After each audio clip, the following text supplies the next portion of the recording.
Packaging को कैसे देखता है, क्योंकि यूफ्लेक्स एक ऐसा नाम है इस समय जो पैकेजिंग की दुनिया में अराउंड द ग्लोब राज कर रहा है। और यहाँ पे इंडिया में एक लो यूनिट पैक्स का कॉन्सेप्ट है, जिसके अंदर जो लो इनकम लेवल ग्रुप्स हैं, जो काफ़ी मात्रा में है, करीब करीब 40% लोग जो हैं जो डिपेंड करते हैं, लो इनकम ग्रुप ब्रैकेट्स में आते हैं। तो लो यूनिट पैक्स इस तरीके से डिज़ाइन किया गया है। देखेंगे 1 रुपये की चीनी, 1 रुपये की चाय, 1 रुपये का शैम्पू, ये पैक हमने इनोवेट किया। इस कंट्री में हम लाने वाले हम पहली कंपनी है जो लो यूनिट पैक्स, लोगों के कंजम्पशन पैटर्न को, लोगों के इनकम लेवल को ध्यान में रखते हुए ये पैक्स बनाए गए हैं। सस्टेनेबिलिटी को हम लीड कर रहे हैं, पैकेजिंग इनोवेशन में भी लीड करते हैं, सस्टेनेबिलिटी में भी लीड करते हैं। हम लोगों को बताते हैं कैसे रिसाइकल किया जाए, कैसे रिसाइकल किया हुआ माल हम पैकेजिंग वर्जिन मटेरियल के साथ मिक्स करके यूज़ किया जाए। तो कुछ सजेशंस योगी सरकार के लिए? 2 सजेशंस हैं। एक, हमारे एमएसएमई सेक्टर को ग्रो किया जाए, क्योंकि पैकेजिंग इंडस्ट्री में बहुत बड़ी एंट्री बैरियर नहीं है, फाइनेंशियल एंट्री बैरियर नहीं है, छोटे साइज़ का भी प्रोजेक्ट लग सकता है। तो इसको एमएसएमई को इंसेंटिवाइज करके इस सेक्टर को ग्रो किया जाए। जैसे मैंने कहा कि कंट्री जब ग्रो करेगी, जब बड़ी इंडस्ट्री ग्रो करेगी, और बड़ी इंडस्ट्री जब ग्रो करेगी, जब पैकेजिंग का उसका जो बैकबोन है वो सपोर्ट इंडस्ट्री ग्रो करेगी। तो आज के डेट में हमारे एमएसएमई सेक्टर जो है, इसको इंसेंटिवाइज करके उनको पैकेजिंग इंडस्ट्री के अंदर लाने की कोशिश करें। एक बहुत ही कॉमन सी कहावत है, first impression is the last impression. जी हाँ, जो आप सबसे पहले देख लेते हैं उसकी तस्वीर आपकी नज़रों में ज़रूर बस जाती है, और फिर जब आप किसी चीज़ को याद करते हैं तो कहीं ना कहीं वो तस्वीर जहन में भी आती है। और ये बहुत ही कॉमन सा फॉर्मूला अप्लाई होता है उन प्रोडक्ट्स पर जो हम और आप रोज़ाना इस्तेमाल करते हैं। उनकी पैकेजिंग कितनी इंपॉर्टेंट होती है ये शायद हमसे और आपसे बेहतर कोई नहीं समझ सकता, क्योंकि बात अगर करेंगे किसी चिप्स के पैकेट की तो सबसे पहले नाम आता है लेस का। अगर आप एक नॉर्मल डिटर्जेंट भी खरीदने जाएं तो आपके मन में शायद यही आएगा कि सर्फ एक्सेल होना चाहिए। ये सब कुछ इसलिए क्योंकि उनकी पैकेजिंग आपके सामने एक तस्वीर के रूप में आ जाती है, और इस पैकेजिंग के पीछे सिर्फ और सिर्फ प्रेजेंटेशन नहीं, एक परसेप्शन होता है। और इस परसेप्शन को इस समय यूफ्लेक्स नाम की एक कंपनी है जो नेशनल से ग्लोबल लेवल तक लेकर के जा रही है। इसलिए आज हम यूफ्लेक्स में मौजूद हैं। हमारे साथ इस समय जीवराज पिल्लई जी हैं जो है डायरेक्टर ऑफ यूफ्लेक्स। सर, बहुत स्वागत है आपका। थैंक यू, शुक्रिया। मैंने अभी पैकेजिंग को लेकर के कुछ ऐसे शब्द कहे हैं, परसेप्शन, प्रेजेंटेशन, वो तस्वीर जो हमारे जहन में बस जाए। सर, यूफ्लेक्स पैकेजिंग को कैसे देखता है, क्योंकि यूफ्लेक्स एक ऐसा नाम है इस समय जो पैकेजिंग की दुनिया में अराउंड द ग्लोब राज कर रहा है। तो किस तरह से पैकेजिंग को यूफ्लेक्स देख रहा है, एग्जैक्टली यूफ्लेक्स क्या है और पैकेजिंग के बिजनेस में इसकी इंपॉर्टेंस क्या है, ये आपसे समझना चाहेंगे। यूफ्लेक्स जो है इंडिया का सबसे बड़ा पैकेजिंग कंपनी है। अगर आप नॉर्दर्न रीजन में कोई सुपर स्टोर में जाते हैं तो 50 to 60% चांस ये है कि आप उस प्रोडक्ट को उठाएंगे जो यूफ्लेक्स की पैकेजिंग में पैक हुआ हुआ है। जैसे आपने कहा कि यूफ्लेक्स के 3 की ड्राइवर्स रहे हैं, ग्रोथ ड्राइवर्स रहे हैं। जिस प्रकार से हमारी ग्रोथ हुई है, हमने ऑर्गेनाइज्ड वे में 1990 में स्टार्ट किया था। वैसे कंपनी 1985 में स्टार्ट हुई थी, बट ऑर्गेनाइज्ड वे में, एक प्रॉपर स्ट्रक्चर्ड वे में, एक पब्लिक कंपनी के तौर पे हम लोग ने 1990s में स्टार्ट किया था। आप देखेंगे आज 25 साल में हम मोटा मोटा 16,000 करोड़ के टर्नओवर पे हैं। और इसके पीछे 3 ग्रोथ ड्राइवर्स रहे हैं हमेशा। एक है इनोवेशन, हम हमेशा नई चीज़ सोचते हैं, नई चीज़, नई प्रोडक्ट्स लाने की कोशिश करते हैं। लोगों के पेन पॉइंट्स कहाँ हैं, लोगों को कहाँ दर्द होता है, लोग, हाउसवाइफ्स की मेंटालिटी कैसे रहती है, उनके कंजम्पशंस पैटर्न कैसे रहते हैं, उसको हम स्टडी करते हैं। ब्रांड ओनर से बात करते हैं, उनकी ब्रांड विजिबिलिटी कैसे बढ़ाई जाए, उनका रिटेल आउटरीच कैसे बढ़ाया जाए, ये हम सोचते रहते हैं और उसके हिसाब से हम प्रोडक्ट्स बनाते हैं। जैसे हम कहें कि फंक्शनैलिटी जो है हम प्रोडक्ट की एनहांस करते रहते हैं। अपने यहाँ पे इंडिया में एक लो यूनिट पैक्स का कॉन्सेप्ट है, जिसके अंदर जो लो इनकम लेवल ग्रुप्स हैं, जो काफ़ी मात्रा में है, करीब करीब 40% लोग जो हैं जो डिपेंड करते हैं, लो इनकम ग्रुप ब्रैकेट्स में आते हैं, जो पसंद करते हैं रोज कमाएं रोज खाएं, डेली वेज जो वर्कर्स होते हैं। तो लो यूनिट पैक्स इस तरीके से डिज़ाइन किया गया है। देखेंगे 1 रुपये की चीनी, 1 रुपये की चाय, 1 रुपये का शैम्पू, ये पैक हमने इनोवेट किया। इस कंट्री में हम लाने वाले हैं, पहली कंपनी है जो लो यूनिट पैक्स, लोगों के कंजम्पशन पैटर्न को, लोगों के इनकम लेवल को ध्यान में रखते हुए ये पैक्स बनाए गए हैं। एक इनोवेशन की मैंने बात की, दूसरे इनोवेशन की बात करें, कोविड के टाइम पे जो है लोग सोप्स यूज़ करना पसंद नहीं करते थे। तो हमने उसको कैसे फ्लेक्सिबल पैकेजिंग में हैंड वॉश कैसे पैक किया जाए, स्पाउट के साथ कैसे पैक किया जाए, ताकि जो इन्फेक्शन का जो डर है वो ना रहे लोगों में। वन टाइम यूज़ पैटर्न के, वन टाइम डिस्पेंसेशन ऑप्शंस के साथ हमने ये इंट्रोड्यूस किया था। तो इस तरीके से काफ़ी प्रोडक्ट्स हैं। जैसे इनोवेशन में हम कहें तो हमारे पास ओवर 50 पेटेंट्स हैं पैकेजिंग के। तो ये सारे लोगों के कंजम्पशन पैटर्न पे ध्यान में रखते हुए ये बनाया गया है। ये हमारे यूएफएक्स के डीएनए में है। सेकंड इम्पॉर्टेंट चीज़ जो है हम लोग प्रैक्टिस करते हैं सस्टेनेबिलिटी। हम ये चाहते हैं कि हमारी हर एक प्लांट, जहाँ पे भी प्लांट है, वो zero solid waste discharge plant रहे। तो पैकेजिंग के जितना भी वेस्ट होता है हम उसको रिसाइकल करते हैं और उसको यूज़ करते हैं। तो ये हमारा एक बहुत बड़ा पॉइंट रहा है कि हमारे ग्रोथ का सबसे बड़ा ड्राइवर रहा है कि हम सस्टेनेबल पैकेजिंग बनाते हैं। और तीसरा, जब पैकेजिंग हम ला रहे थे तो कंट्री का पर कैपिटा कंजम्पशन पैकेजिंग का बहुत कम हुआ करता था, 2 से 3 किलो हुआ करता था, 1990 की मैं बात करता हूँ। तो हमने सोचा हम इतना बड़ा पैकेजिंग प्लांट अगर हम लाते हैं तो इसके रॉ मटेरियल कैसे आएंगे, उसके आगे मशीन्स कैसे रहेंगे जो ब्रांड ओनर्स यूज़ कर पाएँ। तो हमने सोचा इसको हम वर्टिकली इंटीग्रेटेड कंपनी बनाते हैं। तो राइट फ्रॉम पॉलीमर जहाँ से बनता है, वहाँ से लेके पैकेजिंग फिल्म्स, पैकेजिंग मशीन्स तक हम पूरा वर्टिकली इंटीग्रेटेड है, ताकि हम कंपनी को, ब्रांड्स को हम कंप्लीट सॉल्यूशन दे पाएँ। तो इस तरीके से हमारे ये 3 ग्रोथ ड्राइवर्स रहे हैं और इसी वजह से आज हम इंडिया में सबसे बड़े हैं, इस साउथ ईस्ट एशिया रीजन में सबसे बड़े हैं और हमारा ग्लोबल फुटप्रिंट आज काफ़ी जगहों पे है और हम इंटरनेशनली और नेशनली ग्रो कर रहे हैं। जी। सर, आगे बढ़ने से पहले एक बार थोड़ा-सा यूफ्लेक्स को और समझना चाहूँगी मैं। बिज़नेस पॉइंट ऑफ व्यू से अगर देखा जाए तो कितनी बड़ी कंपनी है? क्या मार्केट वैल्यूएशन है? किस तरीके से कंपनी सस्टेनेबिलिटी की जब बात आती है पैकेजिंग को लेकर के इसको आगे व्यू पॉइंट देती है, आगे बढ़ाती है? ये थोड़ा-सा एक बिज़नेस पर्सपेक्टिव से भी समझना चाहेंगे। पैकेजिंग में जैसे हमने कहा हम सबसे बड़ी कंपनी है। हमारे ग्रुप टर्नओवर तो काफ़ी ज़्यादा है, बट यूफ्लेक्स की टर्नओवर 16,000 करोड़ रुपए है आज की डेट में। हमारे शेयर प्राइस भी ठीक-ठाक ट्रेड होते हैं, in the range of 500-600 rupees trade होते रहते हैं और काफ़ी इन्वेस्टमेंट, परपेचुअली हम इन्वेस्टमेंट मोड में रहते हैं। वर्टिकली एक्सपेंशन करते हैं और लेटरली भी एक्सपेंशन करते रहते हैं। तो हमारी ग्रोथ मोटा-मोटी 10 टू 12% सीएजी पे रहा है over the last many years. बहुत क्रिटिकल सिचुएशंस जब कंट्री की आती है तभी हमने बहुत हेल्प किया है, जैसे कि कोविड टाइम पे, क्योंकि हम एसेंशियल गुड्स बनाते हैं। हमारे पैक में दाल, चावल, चीनी, तेल पैक होते हैं, तो हमने हमारी रिस्क लेते हुए हमने फैक्ट्री चलाई। करीब-करीब 7-8 हज़ार लोग उन दिनों में काम करते थे। कोविड के डर होता था, फिर भी हम लोग ये इंश्योर करते थे कि लोगों के पास टाइम पे खाना-पीना सारे सामग्री पहुँच जाए। तो यूफ्लेक्स एक ऐसी कंपनी है जो ग्रोथ में बिलीव करती है थ्रू टेक्नोलॉजी एंड इनोवेशन और काफ़ी एक्सपेंशन हमने किया है। हमारे प्लांट्स हैं, दुबई में है, इजिप्ट में है, नाइजीरिया में है, मेक्सिको में है, यूनाइटेड स्टेट्स ऑफ अमेरिका में है, पोलैंड में है, हंगरी में है और मॉस्को में है। तो इस तरीके से हमने हमारा ग्लोबल फुटप्रिंट बनाया है। सस्टेनेबिलिटी की बात करें तो हम पूरी तरीके से जानते हैं कि अगर हम इतना माल, कंट्री का कंजम्पशन करीब-करीब 2 lakh metric ton per month का है, अगर ये पूरा वेस्ट अगर एनवायरनमेंट में जाता है, तो ये दिक्कत कर सकता है। तो हम इसको लीड कर रहे हैं, सस्टेनेबिलिटी को हम लीड कर रहे हैं। पैकेजिंग इनोवेशन में भी लीड करते हैं, सस्टेनेबिलिटी में भी लीड करते हैं।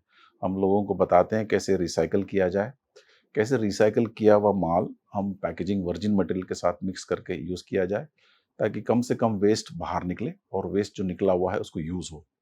अभी हमारी कंट्री काफ़ी पीछे है इन चीज़ों में, रिसाइक्लिंग परसेंटेज बहुत कम है, बट हमने ये जर्नी स्टार्ट की हुई है, लोगों को साथ में लेके चल रहे हैं। जब हमने जर्नी स्टार्ट की थी 1995 में, सिर्फ हम अकेले थे रिसाइक्लिंग करने वाले। आज की डेट में करीब-करीब 200 रिसाइक्लर कंट्री में हैं, जो ये समझते हैं कि रिसाइक्लिंग से एक सेल्फ सस्टेन्ड बिज़नेस मॉडल बन सकता है और इसको as a business strategy use कर सकते हैं। यूफ्लेक्स को लोग फॉलो करते हैं और दूसरी इंडस्ट्रीज़ भी फॉलो करती है, तो हमारी ज़िम्मेदारी हो जाती है कि हम जो भी चीज़ बनाएँ सस्टेनेबल बनाएँ। जी, सर कंपटीशन भी है, आप मानते हैं कि इस समय यूफ्लेक्स के सामने भी कोई कंपटीशन है, किस तरीके से उसको टैकल कर रहे हैं? कंपटीशन है और अच्छी बात है, कंपटीशन होना भी चाहिए।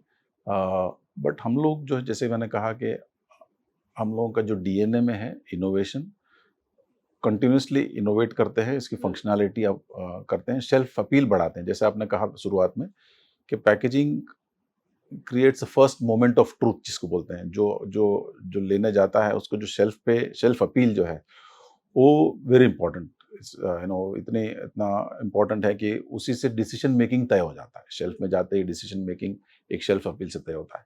तो शेल्फ अपील पे बहुत काम करते हैं। हमने हमेशा ही लीड किया है, 20 साल से लीड करते हैं, कॉम्पिटिशन हमें फॉलो करता है और सो हमारी ज़िम्मेदारी ये है कि कॉन्स्टेंटली इनोवेट करें। आज कुछ नया प्रोडक्ट आया है, वो 3 साल के बाद हम उसको कॉमन प्रोडक्ट मानते हैं और नई प्रोडक्ट और इंट्रोड्यूस करते हैं। तो इस तरीके से जैसे मैंने कहा हमारे पास ओवर 50 पैटेंट्स हैं इंडिया में, ओवर 200 इंडिया फर्स्ट हैं। ऐसे प्रोडक्ट्स हैं जो हमने इंडिया में फर्स्ट टाइम लाए हैं। तो इस तरीके से हम लीड करते चले जाते हैं और कंपटीशन को साथ में लेके चलते हैं ताकि एक overall national growth packaging industry की हो, क्योंकि पैकेजिंग इंडस्ट्री की ग्रोथ बहुत इंपॉर्टेंट है देश के लिए। मैं अगर आपको एग्जांपल दूं, मोस्ट कंट्रीज की जो जीडीपी की ग्रोथ है वो पैकेजिंग इंडस्ट्री की ग्रोथ से पैरेलल है, क्योंकि पैकेजिंग इंडस्ट्री सपोर्ट करती है बड़े बड़े इंडस्ट्रीज को, food and beverages, food processing industry, fast moving multinational FMCG goods, chemicals and fertilizers, pharmaceuticals, ये इन इंडस्ट्रीज बहुत बड़ी है और इनका बैकबोन है पैकेजिंग। तो पैकेजिंग जिस तरीके से ग्रो करती है उसी रेट से जीडीपी ग्रोथ करती है मोस्ट कंट्रीज की। तो हमारे लिए ये भी जिम्मेदारी बन जाती है कि हम ज़्यादा से ज़्यादा आउटरीच करें पैकेजिंग प्रोडक्ट्स को। इस तरीके से हम डिज़ाइन करके और पैकेजिंग में एज इंडस्ट्री हम कंट्रीब्यूट करते हैं। जी, सर आपने स्टार्टिंग में हमें अपने ग्रोथ ड्राइवर्स के बारे में बात करी हमसे। नेशनल लेवल पे हम ये बहुत अच्छे से समझ रहे हैं कि यूफ्लेक्स की इस समय पैकेजिंग इंडस्ट्री में किस तरीके से इम्पोर्टेंस है। पर जब यूफ्लेक्स का ग्लोबल प्लेटफॉर्म पे जाने की बात आती है, तो क्या ये ग्रोथ ड्राइवर्स उतनी ही तेज़ी से आपको इस समय ग्लोबल लेवल पर भी स्टैब्लिश करने में मदद कर रहे हैं? और ग्लोबल प्रेजेंस जो आपकी है, वो किस तरीके से आगे एक्सपैंड कर रहे हैं? क्या कैसे देख रहे हैं? क्या ये ग्रोथ ड्राइवर्स जो 3 ग्रोथ ड्राइवर्स हैं ये सफिशिएंट है या कुछ और आगे भी नए प्लान्स हैं? अ, ये 3 ग्रोथ ड्राइवर्स हमें हमारी कंपनी को आगे ले जाने में बहुत इम्पोर्टेंट रोल प्ले किया है। अ, हम अब 2 तरीके से बात करते हैं, वेस्टर्न डेवलप्ड कंट्रीज से, जैसे अगर यूनाइटेड स्टेट्स और यूरोप की बात करें, तो हम लोगों का सब्सटैंशियल प्रेजेंस है वहाँ पे। वो उनके भी पेन पॉइंट्स हैं, जहाँ उनके जो कंज्यूमर है, उनके जो रिक्वायरमेंट्स है उसको हम समझते हैं, उसके हिसाब से यहाँ पे हम डिज़ाइन करके डेवलप करते हैं। मैं बताऊँ एक सेक्टर जो ऐसा है, जिसको वर्ल्ड में हम चाइना को बीट करते हैं। Packaging sector is one sector, हम लोग चाइना को पीछे छोड़ते हैं इसमें। इनोवेशन, नए प्रोडक्ट्स, सस्टेनेबल प्रोडक्ट्स। हमारे देश में we were the first country जो 2022 में हमने PWM, plastic waste management rules और ईपीआर इंट्रोड्यूस किया है। फर्स्ट कंट्री था 2022 में। और यूफ्लेक्स एक ईपीआर के साथ इंटीग्रेट की हुई कंपनी है। तो जैसे रिसाइकलिंग करना, रिसाइकल किया हुआ प्रोडक्ट वो वर्जिन के साथ मिक्स करके ओरिजिनल प्रोडक्ट में यूज़ करना, ये सबसे बड़ा चैलेंज है। रिसाइकल करके फेंक देने से कोई फ़ायदा नहीं है। अगर मैं गमले बना दूँ या रोड बना लूँ, उससे कोई फ़ायदा नहीं है। उसी प्रोडक्ट को मैं वापस पैकेजिंग में ले आऊँ, ये बहुत इंपॉर्टेंट चीज़ है। तो ये चीज़ हमने इंट्रोड्यूस किया है और लोगों को बहुत पसंद है। तो यूनाइटेड स्टेट्स में हमारा एक प्रोडक्ट है जिसको बोलते हैं आरपेट, रिसाइक्ल्ड पॉलिएस्टर फिल्म।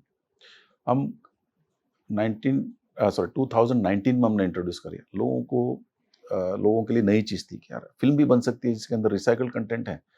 तो आज के डेट में हम करीब-करीब 1500 से 2000 टन ये फिल्म बेचते हैं यूनाइटेड स्टेट्स में।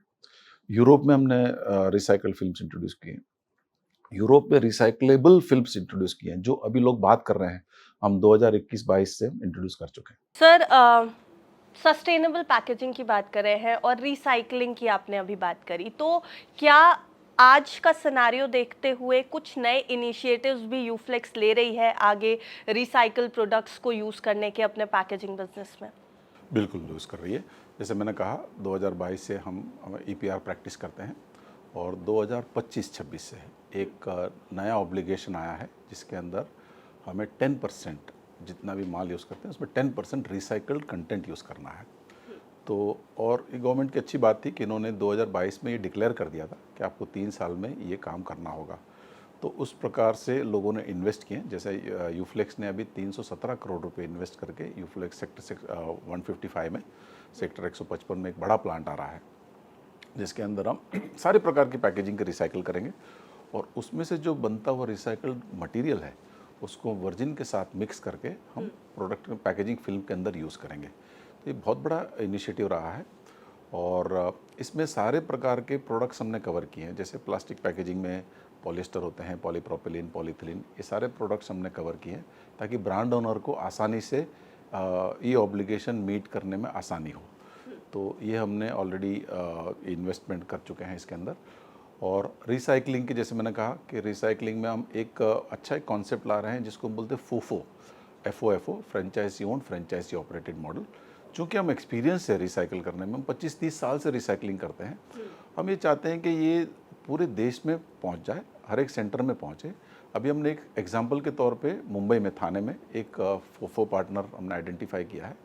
तो इसमें हम इन्वेस्ट करते हैं, यूफ्लेक्स इन्वेस्ट कर दिए और कैपिटल इक्विपमेंट में इन्वेस्ट कर दिए और फोफो पार्टनर की रिस्पॉन्सिबिलिटी रहती है कि वो स्क्रैप अरेंज करना है म्यूनसिपैलिटी से और रिसाइकल करके रिसाइकल दाने को आगे बेचना है। तो इस तरीके से हमें 50 यूनिट लगाने हैं पूरे देश में ताकि रिसाइकलिंग जो है एक आदत हो जाए लोगों की। प्लास्टिक पैकेजिंग का जो कहते हैं कि रिसाइकल नहीं हो सकता है, प्रॉब्लम क्रिएट करता है, वो कॉन्सेप्ट हम माइंड से हटाना चाहते हैं। तो हम खुद तो कर रहे हैं और बड़ी कंपनियां भी कर रहे हैं, बट जो रीच है, जो रूरल सेक्टर में और जो नीचे तक की जो आउटरीच है बहुत कम है आज के डेट में। तो ये एक इम्पॉर्टेंट चीज़ है कि हम रिसाइकल कंटेंट यूज़ करने के लिए। बहुत सारी पैकेजिंग है जो लोग मानते थे कि रिसाइकल कभी हो नहीं सकता, जैसे कि एसेप्टिक पैकेजिंग मटेरियल है, फ्रूटी के पैक्स हो गए या जूस के पैक्स हो गए। तो इसमें चूंकि पॉलिएस्टर फिल्म भी है, पैकेजिंग फिल्म भी है, पेपर भी है, एल्यूमिनियम फॉयल भी है, तीनों मटेरियल की कैरेक्टरिस्टिक अलग होती है। तो ये सोचते हैं कि कभी रिसाइकल नहीं हो पाएगा। तो इसको भी हमने एंजाइमेटिक डिलैमिनेशन टेक्नोलॉजी हमने बनाया है जिसके अंदर हम तीनों चीज़ को सेपरेट करते हैं और रिसाइकल करते हैं। तो ऐसी कोई प्रोडक्ट हमने नहीं छोड़ी है जो जिसको हम रिसाइकल ना कर पाएँ। टेक्नोलॉजी डेवलप की है और उसको हम रिसाइकलिंग करने जा रहे हैं बड़े स्केल पे। अभी हमारे पास रिसाइकलिंग यूनिट्स हैं, छोटे स्केल पे हैं, बट बड़े स्केल पे हम सेक्टर 155 में इम्प्लीमेंट करने जा रहे हैं। इस प्लांट की क्षमता रहेगी करीब करीब 40,000 टन। 40,000 टन जो है नॉर्दर्न रीजन से, आप सोचिए कि वेस्ट रिसाइकल हो जाएंगे, बहुत बड़ी बात है। और ऑलरेडी हमने ग्लोबली हमने रिसाइकलिंग प्लांट्स लगाए हुए हैं, इजिप्ट में लगाए हुए हैं, पोलैंड में लगाए हुए हैं, मेक्सिको में लगाए हुए हैं। और कुल मिला के ये लोग ये तीनों कंपनी मिला के 70 से 75,000 टन ये भी साल का रिसाइकल करते हैं। और ये रिसाइकलिंग प्रोजेक्ट हमारा सक्सेसफुल होते ही हम इसी को और भी एक्सपांड करने का हमारा प्रोग्राम है। 40,000 टन से हम 1 लाख टन तक जाना चाहते हैं। तो इस तरीके से हम रिसाइकलिंग में और रिसाइकल कंटेंट यूज़ करने में बहुत ही ज़्यादा लीडरशिप रोल प्ले कर रहे हैं। तीसरी चीज़ है, बहुत सारे हमारे यहाँ लो यूनिट पैक्स की वजह से, जैसे सैशेस होते हैं, उठ नहीं पाते हैं, रैक पिकर्स उसको उठाता नहीं है, तो वो पड़ा रहता है। तो रिसाइकल कैसे करेंगे? अगर हमने उठाया नहीं तो रिसाइकल मशीन पे कैसे ले जाएंगे? तो उसके लिए भी हमने सोचा है कि इसको क्यों ना बायोडिग्रेड किया जाए। तो उस बायोडिग्रेडेशन टेक्नोलॉजी पे भी हम काम कर रहे हैं। काफ़ी आगे तक पहुंच चुके हैं हम उसमें। अभी फुल रिजल्ट्स आने में और शायद 3-4 महीने और लग जाएंगे।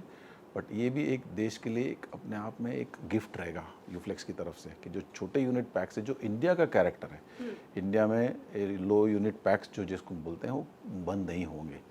तो उसके हिसाब से, क्योंकि बाहर की टेक्नोलॉजी इसको एड्रेस नहीं कर पाती है, क्योंकि बाहर में सारे 500 ग्राम, 1 लीटर, 2 लीटर के पैक्स खरीदते हैं। हमारे यहाँ 5 रुपये का हल्दीराम को भुजिया खरीदते हैं, हम 1 रुपये का शैम्पू खरीदते हैं। तो इंडिया सेंट्रिक टेक्नोलॉजी सस्टेनेबिलिटी के लिए रहना ज़रूरी है, तो उसमें हम काम कर रहे हैं। जी sir, packaging as a sector जब हम बात करते हैं तो हर सेक्टर के अपने कुछ ग्रोथ प्रोस्पेक्ट्स होते हैं, आगे आने वाले कुछ सालों में वो कहाँ आगे बढ़ता हुआ देखते हैं।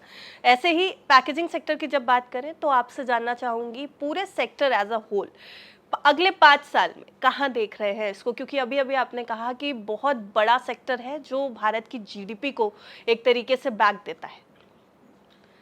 देखिए, इंडिया एक ग्रोथ प्रोफाइल पे है। आज जीडीपी ग्रोथ पिछले क्वार्टर का भी 7 के आसपास रहा है। इस क्वार्टर भी उम्मीद करते हैं 6.5 प्लस रहेगा। तो इस साल का जो आईएमएफ के फोरकास्ट हैं ये 6.5 की इर्द गिर्द रहेंगे। तो इसमें जो बड़ी सेक्टर्स जो हैं जो ग्रो कर रहे हैं वो है FMCG sector, food and food processing sector, pharma and chemicals and fertilizer, और इनका बैकबोन पैकेजिंग है। तो ये हम उम्मीद कर रहे हैं कि ये ग्रो करेंगे करीब करीब 6 से 7% से। तो उसके हिसाब से पैकेजिंग को भी ग्रो करना पड़ेगा। तो एक जेनरिक ग्रोथ हो गया। इसके अलावा नई इंडस्ट्री और पैकेजिंग में आ रही है। जैसे मैंने आपको कहा कि इंडिया में बहुत अच्छे ट्रॉपिकल फ्रूट्स बनते हैं। जैसे यूपी में हमारे पास लीची है, शाही लीची है, जो मुजफ्फराबाद इस एरिया में, मुजफ्फरनगर के एरिया में। तो ये लीची इसकी शेल्फ लाइफ बहुत कम होती है। ये 3-4 दिन में ख़राब हो जाते हैं। हम लोकली नहीं खा पाते हैं, तो बाहर कैसे एक्सपोर्ट करेंगे? तो इसके लिए हमने पैकेजिंग बनाई है कि लीची की जो शेल्फ लाइफ है 3 दिन से कैसे 14 दिन की जाए। तो पहला कंसाइनमेंट अभी हमारा कतर में गया है और दुबई के लुलु मॉल में गया है। ये पैक होके हमने गवर्नमेंट के साथ काम किया। तो इस तरीके से नए सेक्टर्स के और भी देख रहे हैं हम, कैसे इन सेक्टर्स में भी ग्रोथ किए जाए। मेरा मानना है यूफ्लेक्स और दूसरी पैकेजिंग कंपनियां 9 से 10% अगले 5 साल में ग्रो करेगी। आज के डेट में फ्लेक्सिबल पैकेजिंग इंडस्ट्री करीब करीब $20 बिलियन पे है। मुझे उम्मीद है ये करीब करीब 32-33 बिलियन डॉलर हो जाएगी 2030 तक। जी। और सर अगर देश के अंदर की बात की जाए तो किस तरीके से जो पैकेजिंग इंडस्ट्री का कंपटीशन है उसको देखते हैं? कैसा कंपटीशन अभी नजर आ रहा है यूफ्लेक्स को इस पूरे देश में अगर देखा जाए पैकेजिंग इंडस्ट्री को? पैकेजिंग सेक्टर में 5 साल पहले और आज काफ़ी चेंजेस हुए हैं। 5 साल पहले एक मल्टीपोलर सिस्टम हुआ करता था। छोटी छोटी कंपनियां बहुत रहती थी, अभी भी हैं, बट कुछ पोलराइजेशन हम देख रहे हैं। जैसे बाहर की कंपनियां हैं, एमकॉर, हुतामाकी, कॉन्स्टेंशिया, ये लोग इंडिया में आए हैं। ये देख रहे हैं कि यहाँ ग्रोथ पोटेंशियल अच्छा है, तो इन्होंने काफ़ी छोटी कंपनीज को बाय करके एक कॉन्ग्लोमरेट क्रिएट करने की कोशिश की है। तो मैं देख रहा हूँ कुछ पोलराइजेशन हो रहे हैं। 50 to 60% मार्केट शेयर बड़ी कंपनियों के पास रहेंगे, 8 या 10 या 12, और रेस्ट जो है छोटी कंपनियों के पास रहेगा। तो ये ट्रेंड हम देख रहे हैं। और पोलराइजेशन से food safety, sustainable product development, ये सब चीज़ों में बहुत हेल्प होती है, क्योंकि छोटे सेक्टर्स में इतना इन्वेस्टमेंट एपिटाइट नहीं होता है कि वो सस्टेनेबल पैकेजिंग बनाए या इनोवेशन करे। तो हमारे देश के लिए भी ये अच्छी बात है कि 50-60% प्रोडक्ट जो है एक पोलराइज होकर बड़ी कंपनियों में बन जाए। तो इस तरीके से ग्रोथ हम देख रहे हैं। सर अगर ग्लोबल लेवल पे बात करूं तो क्या ग्लोबल लेवल पे भी भारत की पैकेजिंग इंडस्ट्री को कंपटीशन मिल रहा है, और क्या उस कंपटीशन से लड़ने के लिए इंडस्ट्री तैयार नजर आ रही है ग्लोबल लेवल पे? जैसे मैंने कहा, United states, Europe, developed economies में जहाँ पे पैकेजिंग का इम्पोर्टेंस समझते हैं, पैकेजिंग की बहुत बड़ी इम्पोर्टेंट बात यह है कि उसको फूड सेफ होना चाहिए। फूड सेफ्टी के लिए बहुत ही इंपॉर्टेंट चीज़ है, क्योंकि फूड के डायरेक्ट कांटेक्ट में आती है।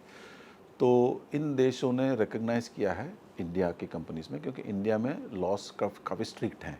जैसे हमारे यहाँ FSSAI है, BIS बड़ा स्ट्रॉन्ग बॉडी है।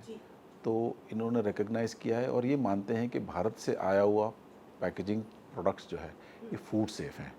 आपने कुछ टाइम पहले सुना होगा कि कुछ Chinese products, toys United states में बैन हो गए थे, क्योंकि उसमें जो इंक यूज़ किया गया था वो कार्सिनोजेनिक था।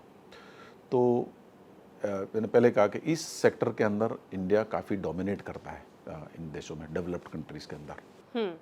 सर गवर्नमेंट जो है, क्योंकि आपका बिजनेस भी यहाँ यूपी में भी है, उत्तर प्रदेश में भी है, तो थोड़ा सा गवर्नमेंट पर्सपेक्टिव से भी जानना चाहूँगी आपसे।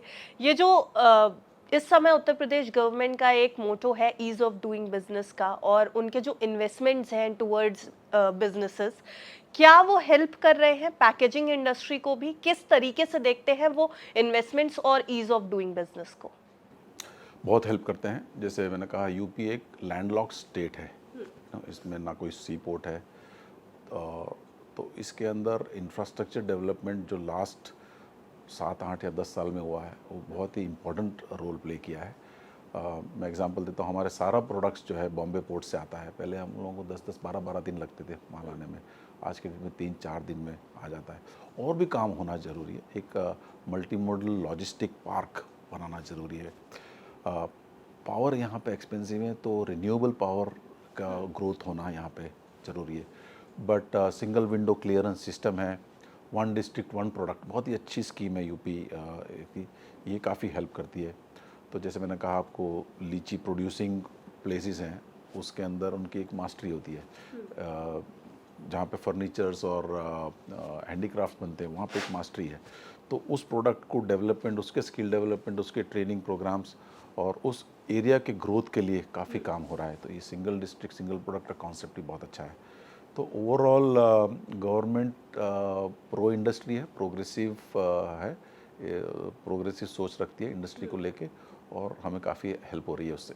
यूफ्लेक्स को भी एक्सपेंशन में हेल्प मिल रही है बहुत यूपी ज़्यादा help गवर्नमेंट मिलती के। है यूपी गवर्नमेंट से। जी सर, अगर देखा जाए तो आने वाले 3 से 5 सालों की अगर मैं बात करूं तो यूफ्लेक्स कौन से नए ऐसे सेगमेंट्स हैं या कौन से नए ऐसे सेक्टर्स हैं जहां पर इनोवेशन के ऊपर फोकस कर रहा है, क्योंकि आपने बताया कि किस तरीके से वो आपकी ग्रोथ को ड्राइव करता है, और इनोवेशन मुझे लगता है कि किसी भी इंडस्ट्री में लगातार बीच में होते रहना चाहिए, क्योंकि कमिंग जनरेशन्स के लिए वो बहुत इंपॉर्टेंट है। तो क्या यूफ्लेक्स भी आगे 3 से 5 सालों में किसी तरीके का इनोवेशन ला रहा है? जैसे मैंने कहा, इंडिया जो है आज net importer of energy and polymers है। इंडिया पॉलीमर्स नहीं बनाती है, हम इंपोर्ट करते हैं। तो हमने ये सोचा एज ए लीडर, अगर हम रिसाइकल कंटेंट आज 10% यूज़ किया जा रहा है, उसको अगर हम 50%, 60% यूज़ करते हैं, तो इंडिया का इंपोर्ट बिल बहुत कम हो सकता है, 50% हो सकता है। पॉलीमर इंपोर्ट्स के लिए जो बिल है वो 50% हो सकता है, और ये सेक्टर ग्रो भी कर रहा है। तो आज की डेट में जितना पॉलीमर इंपोर्ट हो रहा है, उससे डबल होने वाला है। तो अगर हम आज से काम शुरू करके 5 साल के अंदर हम ऐसी टेक्नोलॉजी लेके आए, इस उस फील्ड में काम करें जिसके अंदर हम रिसाइकल करके प्रोडक्ट्स बनाएं, फूड सेफ बनाएं, और उसको यूज़ किया जाए, तो हमारा इंपोर्ट बिल नहीं बढ़ेगा। हमारी ग्रोथ होगी बट हम इंपोर्ट बिल नहीं बढ़ेगा। तो ये बहुत बड़ा एक ग्रोथ एरिया है जो हम फोकस कर रहे हैं, और लोगों को भी फोकस करना चाहिए। तो सस्टेनेबल प्रोडक्ट्स अपने आप में एक देखिए, हम लोग सिग्नेटरीज हैं, ग्लोबल क्लाइमेट चेंज के सिग्नेटरीज हैं, COP26 के सिग्नेटरीज हैं, सारी बड़ी बड़ी जो INC के सिग्नेटरीज हैं। तो इसके अंदर हमारी जिम्मेदारी भी है ये, कि जितने भी एनवायरमेंटल हैज़ार्ड्स हैं, प्लास्टिक वेस्ट एक बड़ा एनवायरमेंटल हैज़ार्ड है, इसमें काम करके हम नेशन को हेल्प कर सकते हैं, और एक बहुत बड़ा ग्रोथ अपॉर्चुनिटी एरिया है।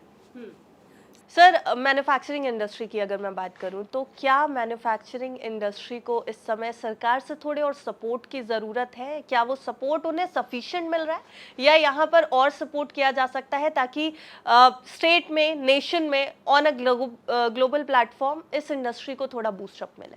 जी, thank you for asking this, because हम लोग ने बहुत सारे फोरम में ये बात उठाई है। जैसे आज के डेट में हमारे यहाँ जो हम गवर्नमेंट सोच रही है रिसाइकल करने का और रिसाइकल कंटेंट यूज़ करने का, तो इसमें रिसाइकलिंग इंडस्ट्री को इंसेंटिवाइज करना बहुत ज़रूरी है। आज के डेट में रिसाइकलिंग में जितना ROI है, रिटर्न ऑन इन्वेस्टमेंट है, उतना कोर बिजनेस से कम है। आप जानते हैं, यूफ्लेक्स अगर पैकेजिंग करती है तो उतना ROI यूफ्लेक्स रिसाइकलिंग प्लांट नहीं दे पाएगा। तो उसमें कुछ सब्सिडीज़, कुछ इंसेंटिवाइजेशन, कुछ लोन इंटरेस्ट सबवेंशंस हैं, बहुत सारी चीज़ हैं जो अगर गवर्नमेंट देती है तो ये एक बहुत बड़ा ग्रोथ एरिया है, ग्रोथ अपॉर्चुनिटी है। हम ग्रो भी कर ले जाएंगे और ROI भी रहेगा अगर हम इसको सफिशिएंटली इंसेंटिवाइज करते हैं इस इंडस्ट्री को।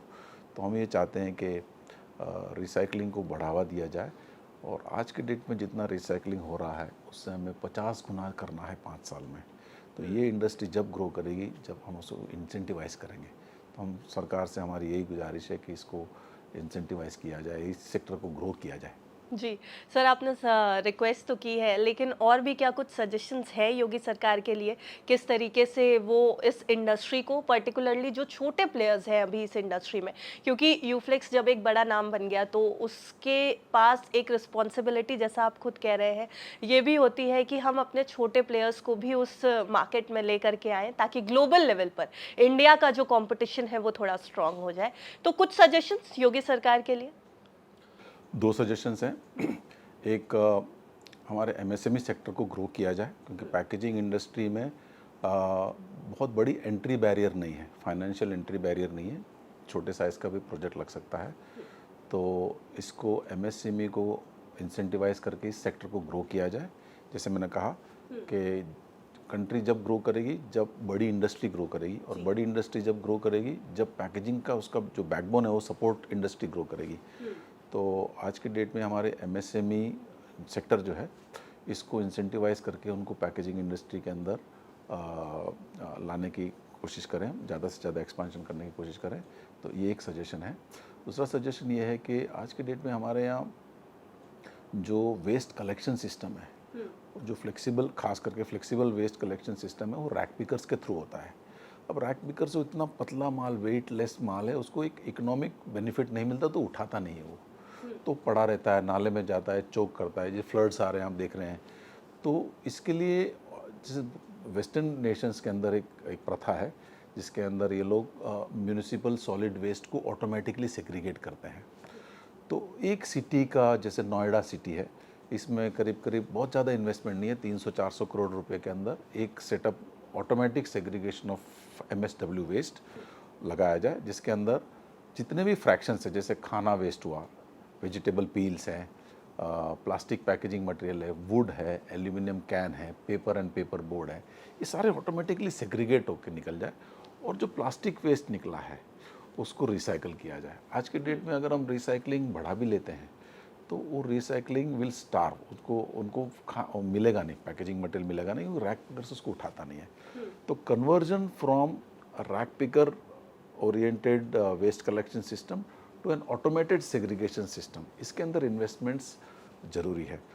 यूपी के अंदर अगर हम 50 लगा लेते हैं ऐसे यूनिट्स, तो UP will be the cleanest state in the whole country, जिसके अंदर एक प्लास्टिक का टुकड़ा भी नहीं मिलेगा, क्योंकि जो एमएसडब्ल्यू घरों से और इंडस्ट्री से आता है वो ऑटोमेटिक सेग्रीगेट होके हर एक फ्रैक्शंस जो है अपने सप्लाई चेन में चली जाएगी। प्लास्टिक फ्रैक्शन है वो प्लास्टिक रिसाइकलर के पास चली जाएगी, aluminium can say aluminium recycler के पास चली जाएगी, पेपर बोर्ड आज ऑलरेडी रिसाइकल हो रहा है, और जो फूड है, जो वेस्ट है, वो ऑर्गेनिक्स रिसाइकलिंग स्ट्रीम में चली जाएगी, कंपोस्टिंग है, और कई तरीके हैं। तो इस तरीके से हम एक स्टेट को क्लीन करने का एक ही रास्ता है, automatic segregation and separation of MSW waste. बहुत सारी कंट्रीज़ ने, वेस्टर्न कंट्री से प्रैक्टिस कर दी है, चाइना भी प्रैक्टिस करती है, यूपी को खास करके ये प्रैक्टिस करना बहुत ज़रूरी है। तो हम भी इसमें हम हेल्प कर सकते हैं एज ए इंडस्ट्री, क्योंकि हमने एआई पे बहुत काम किया हुआ है, आर्टिफिशियल इंटेलिजेंस पे बहुत काम किया हुआ है, जिसको हम सिस्टम को बता सकते हैं कि ये वेस्ट को उठा के ये स्ट्रीम में डालना है। मैनुअली वो पॉसिबल नहीं हो पाता है, तो हमने एआई सिस्टम डेवलप किया। कुछ एआई का पोर्शन हम सेक्टर 155 के रिसाइकलिंग प्लांट में भी देखेंगे, बट बहुत सारा इसके अंदर एआई का यूज़ एमएसडब्ल्यू सेग्रीगेशन में हो सकता है, प्लास्टिक वेस्ट मैनेजमेंट में हो सकता है, ताकि हमारी जो अपना जो स्टेट है क्लीन रहे।